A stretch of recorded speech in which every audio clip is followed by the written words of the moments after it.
Friends, ஒரு சிம்பிளான Kerala fish fry பார்க்கலாமா? அதுக்கு வந்து ஃபஸ்ட்டு பேன் வச்சுக்கோங்க. ஆயில் ஊற்றிட்டு பேனில் ஒரு 1½ ஸ்பூன் சில்லி பவுட்ரு போட்டுருங்க.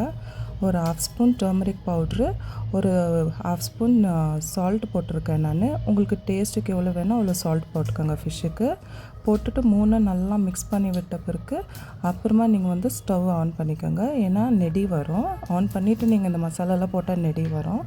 இப்போ ஆன் பண்ணியிருந்தோமே நான் வந்து இதுக்கு தாளிக்கிறதுக்கு வெங்காயம், பூண்டு, கருவேப்பிலை ரெடி பண்ணி வச்சுருக்கேன்.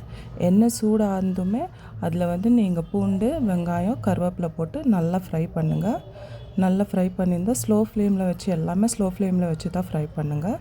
ஃப்ரை பண்ணதுமே ஒரு சின்ன சைஸ் புளி கரைச்சி வச்சுருக்கேன். அந்த புளி தண்ணியை வந்து இதில் விட்டுடுங்க, ஊற்றிடுங்க. இதில் மிக்ஸ் பண்ணிவிட்டு புளி தண்ணி நல்லா ஃப்ரை பண்ணிவிடுங்க. நல்லா ஃப்ரை ஆனதுமே பாருங்கள் எண்ணெய் செப்ரேட்டாக அது பிரிஞ்சு வருது பாருங்கள். அப்போ வந்து வாஷ் பண்ணி வச்சுருக்க ஃபிஷ்ஷெல்லாம் இது பேனில் வச்சு நல்லா ஃப்ரை பண்ணிவிடுங்க. 2 சைடும் நல்லா திருப்பி போட்டு ஸ்லோ ஃப்ளேமில் நல்லா ஃப்ரை பண்ணி எடுக்கணும். திருப்பி போடும்போது ஃபிஷ்ஷு ஒடியாமல் பார்த்துக்கோங்க நல்லா. ஏன்னா இது ரொம்ப சின்ன ஃபிஷ்ஷு.